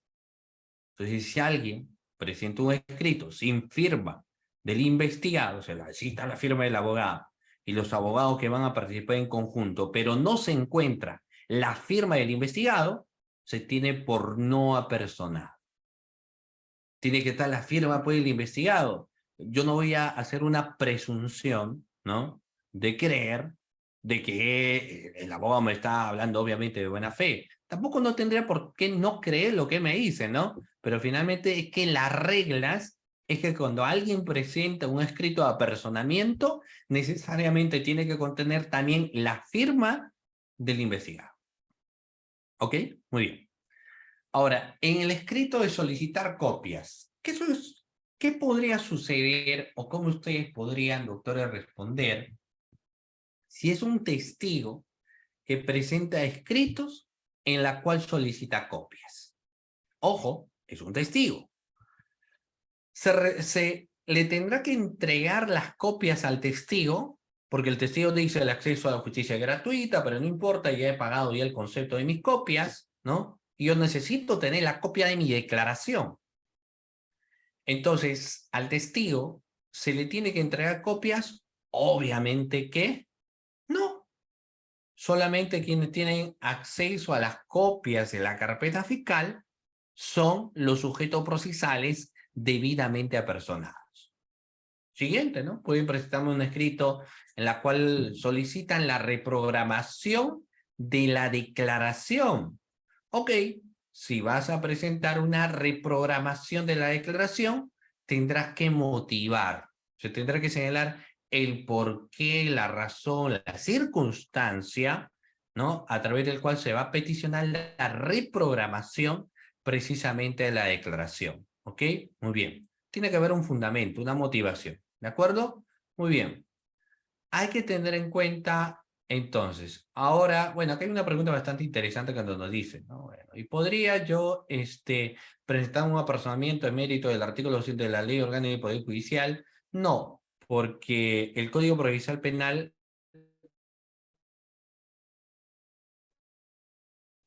establece. Ahora, la regla de apersonamiento a nivel del Poder Judicial podrían ser diferentes, pero en otro contexto, ¿no? Por ejemplo, si estamos en una etapa ya del proceso, etapa intermedia o etapa del juicio oral, entonces tú te puedes apersonar en otra vía como abogado, pero ya porque el caso está en la etapa de juzgamiento. Entonces, eso obviamente podrías tú ahí establecer ya las reglas de un apersonamiento, pero cuando el caso esté en juzgamiento. Lo que ahora, como estamos hablando de los proveídos, en el caso de un proveído se da en la primera fase, o sea, se dan las tres, pero de forma abundante se va a hablar de proveídos en la primera fase de investigación. Entonces, la primera fase de investigación, el apersonamiento, es en base a las reglas que establece el Código Procesal Penal, donde tiene que dar los datos de identificación de quién se apersona con su eminente rúbrica correspondiente. ¿Ya? Muy bien. Y acá tenemos varias cosas más. Todos estos doctores se van a proveer, no solamente los escritos que presentan cotidianamente se proveen, sino que también se va a proveer, doctores, los diferentes oficios que pueden llegar a instancias, bueno, o a nivel, pues, del Ministerio Público, ¿no? Los diversos y diferentes escritos que llegan, también se puede plasmar dentro de eso. ¿Ok? Muy bien. Esta es una estructura. Fíjense ustedes, pueden visualizar la estructura de un proveído. No es complejo, ¿de acuerdo? Esa es la estructura. Dentro de la estructura de un proveído, vamos a encontrar el dado cuenta, vamos a encontrar el atendiendo y vamos a encontrar el se dispone. ¿Ya? Reitero nuevamente, dentro de lo que viene a ser la estructura de un proveído, vamos a encontrar el dado cuenta, el atendiendo y el dispone.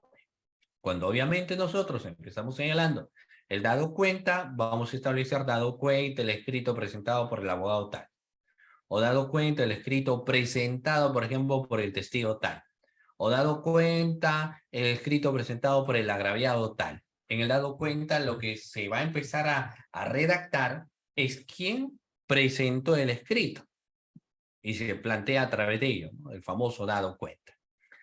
En el atendiendo va la procedencia. O sea, como hace un momento les decía, ¿qué sucede si alguien presenta un escrito, pero no ha consignado un dato tan importante como podría ser la firma de quien es investigado? Entonces, al no encontrarse, obviamente, ahí se le explicará, ¿no? O sea, brevemente, o depende de cada escrito que se presente, pero en el atendiendo se va a poner los motivos por los cuales ese escrito va a tener como resultado ser, y digamos, previo, ¿no? Por ejemplo, ¿qué es lo que suele suceder cuando alguien presenta un escrito de apersonamiento donde no se ha consignado la firma del investigado? Entonces se suele poner previo al escrito de apersonamiento, ¿no? O previo a tenerse por apersonado, que consigne la firma o la rúbrica del investigado, ¿ok? Previamente. Entonces se dispone ello, ¿no? Se decide. Pueden haber decisiones rotundas, como en el caso de que alguien solicite la reprogramación de su declaración. Digamos, su declaración ha sido programado para este lunes que viene. Sin embargo, el plazo ya vence el viernes. Entonces él quiere reprogramar porque dice, toda esta semana no voy a estar, y es más, no voy a estar porque tengo un viaje. Entonces, atendiendo que el plazo de investigación está a punto de vencer y habiendo con anterioridad señalado la fecha, no resulta siendo posible atender lo pedido. Por lo que se dispone, no al lugar, ¿no? O por lo que se dispone, por ejemplo, ahí, no reprogramar la declaración señalada para tal fecha, ¿no? Ese es el punto número 1. Punto número 2, ¿no? Precisar nuevamente que en tal fecha y tal hora tiene que concurrir la persona tal. Entonces, en esa estructura, ¿no?, el proveído es la que se suele dividir en esos tres: el dado cuenta, el atendiendo y el dispone. ¿Ok? ¿Sí? ¿Preguntas sobre el proveído, doctores? ¿Todo bien? Esa es una providencia. Y cotidianamente vamos a ir redactando providencias y providencias. Depende de la fiscalía en la cual una persona se encuentre, puede redactar pues 20, 30, 60, depende, ¿no? 60 ya sería, claro, una gran cantidad de proveídos, pero fluctúa quizás entre los 10, 15 aproximadamente. Pero esa es la estructura que siempre vamos a tener que respetar cuando hablamos de providencia, ¿ok? Ahora vamos a pasar con la redacción de actas fiscales. Doctores, una primera interrogante: ¿qué entenderemos por un acta? Y obviamente quien emite un acta es el fiscal. También puede ser la policía, pero ¿qué vendrá a ser un acta fiscal? Y ahí hay que redactar de forma adecuada también, ¿ya? Las actas fiscales. El artículo 120 del nuevo Código Procesal Penal señala que el acta debe ser fachada con indicación del lugar, año, mes, día y hora en que haya sido redactada, ¿no? Ahora, eso es iniciado en el artículo 120. Primigeniamente, lo que nosotros podríamos decir cuando hablamos del acta fiscal en un grado de conceptualización, el acta fiscal, doctores, no es otra cosa que la descripción detallada de una actuación o un hecho, cuya finalidad obviamente es dejar constancia de lo que aconteció. Durante la práctica procesal penal, vamos a ir redactando siempre una gran infinidad de actas. Siempre vamos a redactar las actas, doctores, siempre, ¿ah? Siempre se redactan las actas. Por ejemplo, las declaraciones testimoniales o las declaraciones indagatorias se redactan a través de un acta. Por eso es el acta de declaración testimonial o el acta de declaración indagatoria. Todo se redacta a través de lo que viene a ser, como le reitero, un acta, ¿no? Por eso nos dicen definición. Es la descripción detallada de una actuación o hecho cuya finalidad fundamental es dejar constancia de lo que aconteció. Su denominación variará dependiendo del acto del cual se da fe, y las actas fiscales pues son documentos que serán utilizados por el fiscal en el desarrollo de los diferentes actos de investigación. Ya como hace un momento les establecía, el artículo 120 del nuevo Código Procesal Penal, lo que establece pues que el acta debe ser fachada con indicación del lugar, año, mes, día y hora en la que haya sido esta redactada. ¿Ok? ¿Quién elabora un acta fiscal? Vamos a ver, mire, obviamente el que tiene que elaborar y por ende plasmar una redacción de forma adecuada es finalmente el fiscal. Son sus actas y por ende él tiene que redactarla de forma adecuada. Sin embargo, también el brazo derecho de un fiscal, es decir, el asistente de función fiscal, puede redactar lo que es un acta fiscal sin mayor problema alguno, ¿no? O incluso también, pues bueno, el asistente administrativo puede realizar dicha redacción. Entonces tengo al fiscal que me redacta el acta, al asistente de función fiscal y también tengo al asistente administrativo. Ahora, el efectivo policial podría redactar un acta fiscal siempre y cuando el fiscal disponga que el efectivo policial lo haga. Si hacen, por ejemplo, vamos a ver, una diligencia de incautación o de cerraje, porque están concurriendo al domicilio de una persona, entonces no va a ir solo el fiscal, sino, por ejemplo, que irá en compañía del personal policial. Entonces, si está solo el fiscal, puede disponer que uno de los efectivos policiales empiece pues con la redacción. Entonces, los efectivos policiales iniciarán con lo que precisamente pues viene a ser en ese caso la redacción del acta. Cualquiera de los tres puede en ese sentido, doctora, redactar un acta. Existen varias clases de actas, como hemos señalado hace un momento. Por ejemplo, la declaración de un testigo, todo lo que va a decir el testigo, todo lo que va a manifestar, se plasma a través de un acta. Y esta se denomina acta de declaración testimonial. todo lo que señale el imputado también se va a redactar, y dentro de lo que se denomina declaración indagatoria, o algunos prefieren denominarlo declaración de investigado. Entonces tenemos el acta de reconocimiento físico, fotográfico y videográfico, el allanamiento y registro, ¿no?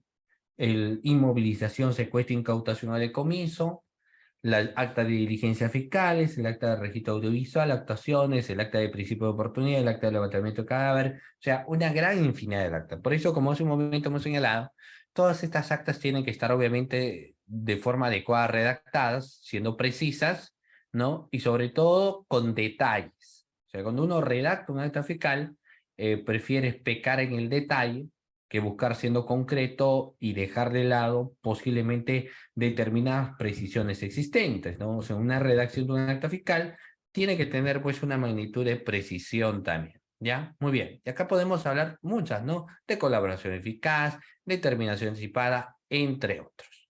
Ahora, no solamente quien va a redactar un acta, o sea, propio de la labor funcional, es un fiscal, sino quienes redactan también las actas son los efectivos policiales, y a esto se les suele denominar actas policiales. Y dentro de ello, por ejemplo, tenemos acta de cadena de custodia, acta de detención, entrega y recepción, hallazgo, recojo, incautación, actas de audiencia. Todas estas devienen en ser precisamente las actas policiales. ¿Ok? Muy bien. Y acá tenemos, ustedes ya en los materiales, obviamente que ustedes lo van a tener en su poder, van a poder evidenciar pues una gran cantidad de actas policiales, como es el acta de información de derechos y deberes de la víctima, agravio de testigo, el acta de inmovilización, el acta de intervención policial, el acta de lacrado de droga, el acta de lectura de derecho del imputado, el acta de lectura de obligaciones de testigo, el levantamiento de cadáver, el acta de llegada a la escena del delito, entre muchas actas más que van a ser, en este caso, debidamente plasmadas, ¿no? Muy bien, doctores, sigamos. ¿Cuáles creen ustedes, y le voy a lanzar aquí como pregunta, la finalidad de un acta? ¿Por qué uno redacta un acta, doctores? A ver, ¿por qué? ¿Cuál será la finalidad de la redacción de un acta? Porque uno podría decir, bueno, no, eh, no hay que redactarlas, eh, nos privamos a través de la existencia de lo que viene a ser el principio de oralidad, entonces no es necesario plantear, pues en ese caso, un acta. Y vamos a ver que no es así, porque cito una exigencia, ni cuál era muy bien, como dice la doctora Sandra. En el caso de un acta, la finalidad que tiene este es dejar constancia de lo acontecido en la realidad. La única forma de poder dejar constancia de algo es a través de un acta. Con el acta dejamos constancia de lo acontecido en un acontecimiento de la realidad.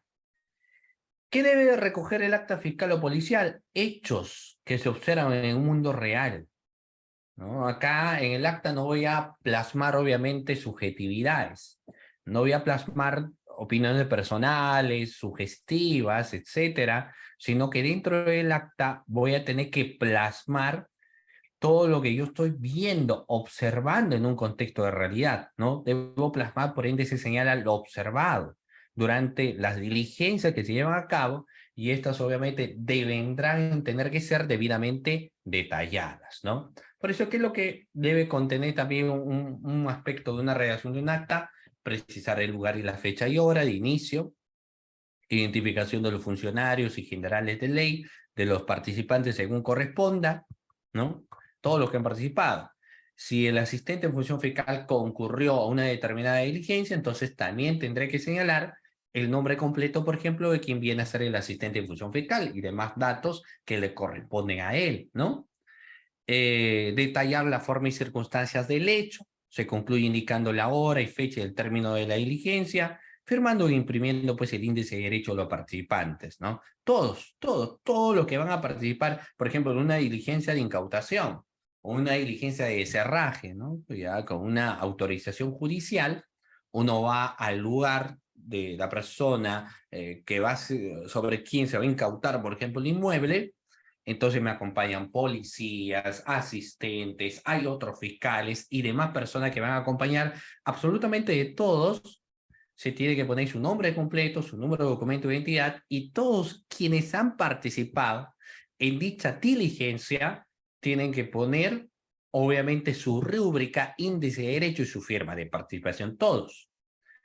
Por eso es que cuando existía una pregunta con trampa y en la cual se establecía si el asistente en función fiscal puede firmar un acta fiscal, entonces la respuesta, por ejemplo, fíjense ustedes, doctores, en esos casos era un rotundo sí. Por supuesto, si el asistente en función fiscal participó de una diligencia, ¿no? Ojo, como se establece ahí, si el asistente en función fiscal participó de lo que viene a ser, pues, una diligencia, entonces obviamente ahí va a dejar establecido su rúbrica y obviamente también va a poner lo que viene a ser su índice de derecho como tal, ¿ya? O sea, como les digo, eso ya lo va a plantear o lo va a plasmar, pues dentro de lo que viene a ser el acta fiscal correspondiente y lo tiene pues que precisar o señalar también de una forma, como les digo, adecuada. ¿Ok? Sí. Muy bien. ¿Qué más? Bueno, describir detalladamente las características del objeto que hubiera. Es decir, si nosotros vamos a recolectar alguna laptop, entonces en la laptop yo voy a tener que señalar el tamaño, el tipo, el color, la forma y todo lo demás, ¿no? Todos esos datos específicos y relevantes lo voy a tener que plasmar en mi acta. Y eso es una característica de las actas, poner precisamente detalles específicos. Si es de marca HP, el color que tiene, la contextura, en qué estado se encuentra, si es una laptop nueva, si es una laptop un poco usada, o sea, todos esos detalles los tengo que plasmar de forma adecuada, ¿ya? Muy bien. Ahora, las actas no deben tener enmendaduras. ¿Qué pasaría, doctores, si un acta tiene enmendadura? Esa acta lo van a buscar declarar la nulidad, ¿no? Porque lo que van a decir, mira, este acta tiene enmendaduras, tiene borrones, ¿no? Esta acta tiene esto, tiene lo aquello. Entonces van a hacer en ese sentido, pues como le reitero, observaciones al acta, ¿no? Van a realizar, reitero nuevamente, observaciones al acta y con esa observación lo que van a buscar es la nulidad del acta. Y obviamente uno no va a buscar pues que un acta existente sea finalmente declarado nula, ¿no? No, nada que ver. Estructura de un acta. ¿Cómo se va redactando un acta y qué es lo que se debe contener? Vamos a empezar señalando que en este contexto, en la estructura, empezamos con el encabezamiento del acta.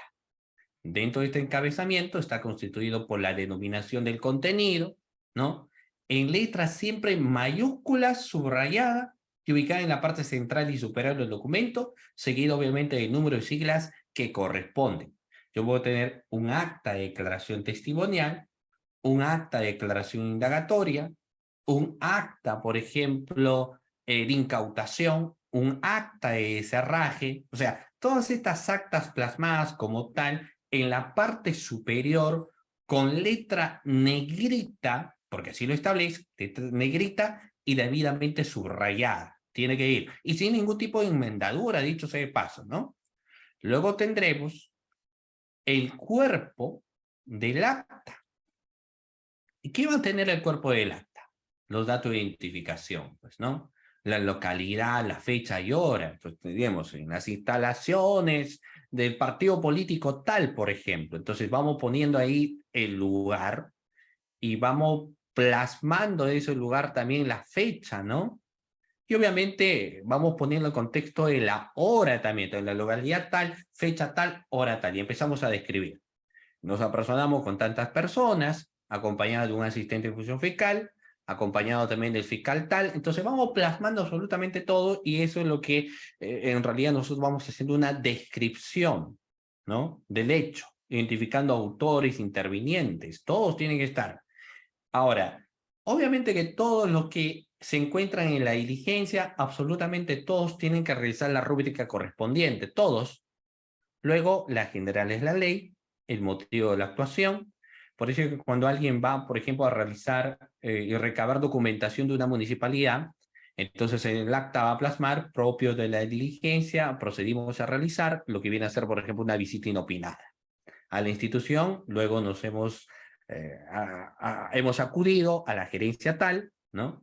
Y hemos solicitado tales documentos, posteriormente a ello nos hemos ido a la gerencia tal, y todo eso lo puedo plasmar dentro de un mismo acta, sí, también, pero lo ideal es que yo tengo que plasmar todos los datos existentes. Y de ser necesario, pues indicará el destinatario de disposición de lo actuado, ¿ya? Muy bien. Asimismo, luego vamos a advertir el término.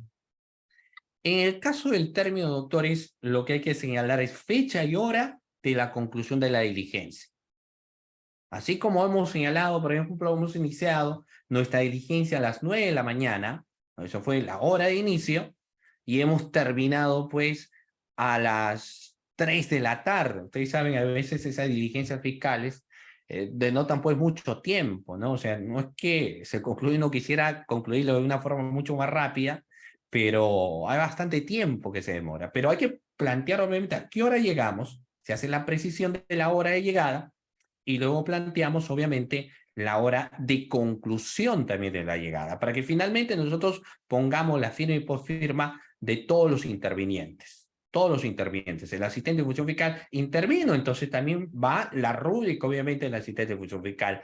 Por eso es que muchas veces en esa diligencia, para plasmarlos todo en el acta correspondiente, uno va pidiendo documentos. Y en base a la petición de su documento nacional de identidad, entonces vamos señalando y ahí sí vamos a establecer, claro que sí, lo que es su participación. Y finalmente la firma de todos, ¿no? Del índice de derecho de todos los intervinientes, ¿no? Muy bien. Ahora, en concreto, el acta debe contener, pues, para tener validación legal, datos personales, descripción de los hechos, registro de actividades, sumilla de las actuaciones fiscales y consignar la firma de todos los intervinientes. ¿Dónde se va plasmando estas diferentes actas que se van a desarrollar? En cualquier fase del proceso, es decir, en la investigación preparatoria, en la etapa intermedia, y también lo vamos a poder evidenciar, claro que sí, en la etapa de juzgamiento. Durante todo ese desarrollo del proceso de investigación, se va a ir plasmando, pues, doctores, siempre las actas, ¿ok? Entonces, fíjense ustedes cómo hemos estado viendo, durante todo el desarrollo de un proceso, vamos a tener que trabajar en redacción. Y así como la oralidad y la expresividad se da a través de los contextos de práctica, también los matices de una redacción se dará, fíjense ustedes, doctores, en los contextos también de práctica. Muy bien, de esta manera concluyo mi disertación. Muchísimas gracias a ANDAP Perú por la invitación a mi persona y a cada uno de ustedes, estimados doctores, que han estado presentes en esta sesión de clase del día de hoy. Mi agradecimiento a cada uno de ustedes y Dios mediante, pues espero verlos en una próxima oportunidad. Cuídense muchísimo, doctores. Muy buenas noches. Muchas gracias, estimado doctor Sergio. Como siempre, su disertación es muy excelente y de provecho siempre para alimentar nuestros conocimientos. Muchas gracias, doctor. Nos vemos en los próximos eventos que tenemos pendiente, doctor. Muy buenas noches. Muchas gracias, doctor. Buenas noches.